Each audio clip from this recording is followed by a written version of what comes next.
আসসালামু আলাইকুম বন্ধুরা। সৌদি আরবের জন্য আমরা যে মেডিকেল করি, এই মেডিকেল রিপোর্টের মেয়াদ কতদিন থাকে এই বিষয়টা এখনও অনেকে জানতে চায়। যেহেতু এটা পুরানো নিয়ম ছিল 3 মাস অর্থাৎ 90 দিন, কিন্তু এখন এটা আপডেট করছে। শুধু এই মেডিকেল মেয়াদটা না, আপনার পুরো মেডিকেল যে সার্ভারটা, যে সিস্টেমটা, এটাই কিন্তু আপডেট হয়েছে। অনেকেই জানেন আগে এটার নাম ছিল গামকা মেডিকেল, কিন্তু এখন এটা আর গামকা নাই, এখন এটা নাম পরিবর্তন হয়েছে। অনেকেই জানেন এটাকে এখন ওয়াফিদিন বলে সংক্ষেপে, কিন্তু এটা মূলত হচ্ছে গালফ হেলথ কাউন্সিল, এ ধরনের একটা নাম দিচ্ছে। আগে যেরকম কাতারের জন্য আলাদা ছিল, দুবার জন্য আলাদা মেডিকেল ছিল, এখন কিন্তু পুরো গালফের জন্য একটাই সার্ভার, একটাই সিস্টেম। যার কারণে আপডেটগুলো হয়েছে। ওই আপডেটের সঙ্গে কিন্তু মেডিকেলের মেয়াদটাও আপনার পরিবর্তন হয়েছে। এখন হচ্ছে 60 দিন। আপনার মেডিকেল যেদিন ফিট কার্ড আপনার অনলাইন হবে, ওই দিন থেকে 60 দিন আপনি সময় পাবেন ভিসা লাগানোর জন্য। তো এখন না, মানে একদম লাস্ট এপ্রিল মে মাসে এসে এখন এটা বেশি বেশি জানার দরকার হয়েছে। কেন? কারণ অনেকে ভিসা লাগাইতে পারতেছে না অথবা ম্যান পাওয়ার পাইতেছে না, যার কারণে মেডিকেল নিয়ে টেনশনে আছে। সাধারণত 2 মাসের ভিতরে মেডিকেল করে ভিসা লাগিয়ে ম্যান পাওয়ার করে বিদেশে এসে কাজও করা যায়, 2 মাস লাগেও না। এখন কিন্তু বেশি সময় লাগতেছে। তো সৌদি আরবের মেডিকেলটা একটু বেশি ক্রিটিক্যাল, অর্থাৎ আপনি 2 মাস বরাবর একদিন পার হইলেও এটা কোনো সিস্টেম নাই, ভিসা লাগানো যায় না। এম্বাসি থেকে তারা ভিসা দেয় না, কারণ মেডিকেল রিপোর্টটা আপ টু ডেট চায়। মালয়েশিয়ার ক্ষেত্রে কিন্তু এরকম না, মালয়েশিয়া এখনও 3 মাস আছে। 3 মাস পার হয়ে গেলেও মেডিকেলে না গিয়েও সিস্টেমে আপডেট করা যায়। যারা মালয়েশিয়া গেছেন বা যাবেন তারা এই জিনিসটা, এই সুবিধাটা নিতে পারবেন, তবে সৌদি আরবে খেতে পারবেন না। সৌদি আরবের মেডিকেলের মেয়াদ হচ্ছে 60 দিন। এই 60 দিনের সময় আরও এক্সট্রা কিছু বাড়ানো যায়। যেমন আপনি মেডিকেল ফিট কার্ডটা আসে আজকে 1 তারিখ, আপনি বরাবর 60 দিনের জায়গায় 50 দিনের মাথায় গিয়ে মোফা করছেন। মোফা করার পরে কিন্তু আরও বাড়তি আপনি 1 মাস সময় পাবেন ভিসাটা লাগানোর জন্য, এম্বাসি থেকে ভিসা নেওয়ার জন্য। আর যদি 60 দিনের ভিতরে মোফা না করতে পারে, তাহলে কনফার্ম আপনি নতুন করে আবার মেডিকেল করতে হবে। যদি এরকম হয় আপনি 60 দিনের আগে মোফা করছেন, তাহলে আপনি আরও বাড়তি 30 দিন সময় পাবেন ভিসা লাগানোর জন্য। তো আপনি মোফা করার পরে কী করলেন? তাসির সেন্টারে ফিঙ্গার দিলেন। ফিঙ্গার দেওয়ার পরে আপনি ভিসাটা কোনো কারণে লাগাইতে পারেন নাই, আপনার এই 1 মাসও পার হয়ে গেছে, মেডিকেল মেয়াদটা শেষ হয়ে গেছে, তখনও কিন্তু আপনাকে অবশ্যই আবার নতুন করে মেডিকেল করতে হবে। আর মেডিকেল করলে, নতুন করে মেডিকেল করলেন, ফিঙ্গার যে দিয়েছেন তাসির সেন্টারে ভিসার জন্য, ওই ফিঙ্গারের মেয়াদ কিন্তু থাকবে, নতুন করে ফিঙ্গার দিতে হবে না, শুধু নতুন করে মেডিকেল করলে হবে।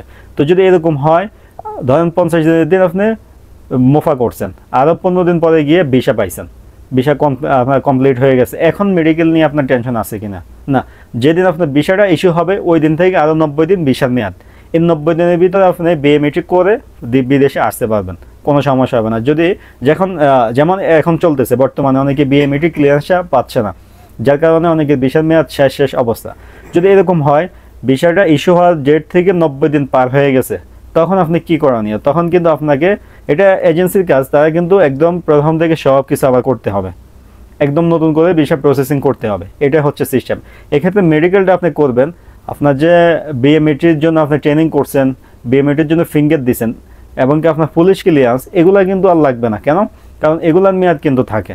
আর যদি বিএমএটিটা একবার করে ফেলেন, অর্থাৎ ফিঙ্গার যে দিচ্ছেন বিএমএটির জন্য, একবার করলে এই ফিঙ্গারের মেয়াদটা এক্সপায়ার হয়ে গেল। আর যদি একবারও না করেন, এটা 1 বছর পর্যন্ত যে কোনো সময় আপনি ব্যবহার করতে পারবেন, কোনো সমস্যা হবে না। তো যদি এরকম হয়, ভিসা ইস্যু হয়েছে, ইস্যু হওয়ার পরে বিএমএটি পান নাই, আপনাকে বিএমএটি দেয় নাই, 3 মাস পার হয়েছে, তখন আবার সব কিছু করবে। তবে এগুলো এজেন্সির কাজ, কম বেশি টাকা নিয়ে তারা এগুলো আপনাকে করে দিবে। তবে মেডিকেলটা শুধু নতুন করে আপনি করবেন, বাকি কিছুই করতে হবে না। সৌদি আরব, এবং বিশেষ করে সৌদি আরবই, অন্যান্য দেশে এত ঝামেলা না। যেমন এখনও কাতারে মেডিকেলটা কিন্তু আলাদা একটা সেন্টার আছে, সেখানে করতে হয়, এবং কি মেয়াদটা 60 দিনে আনছে, তবে ঝামেলাটা একটু কম আছে। সৌদি আরবেরটা বেশি ঝামেলা, কারণ তারা মেডিকেল ডেটটা একদম আপ টু ডেট চায়। পুরাতন মেডিকেল রিপোর্ট দিয়ে তারা কোনোভাবে ভিসা দেয় না, তাদের দেশে যেন কোনো আনফিট লোক না আসে, এই কারণে এই নিয়মটা চালু করছে। এটা সৌদি আরবের জন্য ভালো। আর আপনি যদি এমনি মেডিকেল করেন, আপনার তো এতদিন লাগে না, যে কোনো সমস্যার কারণে হয়। তো আশা করি বুঝে গেছেন যে সৌদি আরবের মেডিকেলের মেয়াদটা বর্তমানে কতদিন থাকে। তো ওইভাবে এজেন্সির সাথে কথা বলবেন, তারা যেন কাজগুলো দ্রুত করে দেয়। আর যদি আপনাকে 1-2 বার মেডিকেল করানোর চেষ্টা করে, যেমন গতকালকে একজন আমার সাথে যোগাযোগ করছে, ভাই মোফা হয়ে গেছে, 60 দিনের ভিতরে মোফা হয়েছে, কিন্তু এজেন্সি বলতেছে আবারও মেডিকেল করতে, আমি কি করবো নাকি? তো আমি বললাম যে ভাই, মোফা যদি হয়ে থাকে আপনার মেডিকেল করা 60 দিন আগে, তাহলে এখনও আপনার করার দরকার নেই। মোফা কোন দিন করছে, ওই ডেট থেকে আরও 30 দিন অপেক্ষা করেন। যদি এর মধ্যে বেশি লেগে যায় তাহলে তো হয়ে গেল, আর না হলে আপনাকে অবশ্যই আবার মেডিকেল করতে হবে। বর্তমান সিস্টেম হচ্ছে এইটাই। আশা করি এই বিষয়টা একদম ক্লিয়ার হয়ে গেছেন। তো ভিডিওটা অবশ্যই শেয়ার করবেন। ভিডিও যদি ভালো লাগে অবশ্যই ভিডিওতে লাইক দিবেন। এই ধরনের ভিডিও যদি আরও পেতে চান অবশ্যই চ্যানেলে সাবস্ক্রাইব করবেন। ভালো থাকবেন, সুস্থ থাকবেন, দেখা হবে নতুন একটা ভিডিওতে। আশা সে এতটুকু কথা বলতে চাই, যারা যোগাযোগ করতে চান কষ্ট করে ফেসবুকে মেসেজ দিবেন, তাহলে ইনশাল্লাহ 24 ঘন্টা আপনার মেসেজের রিপ্লাই পাবেন।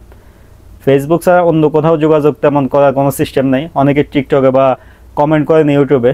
সব থেকে সহজ হবে ডেসক্রিপশনে ফেসবুক লিঙ্ক থাকবে, সেখান থেকে ফেসবুকে এসে মেসেজ দিবেন।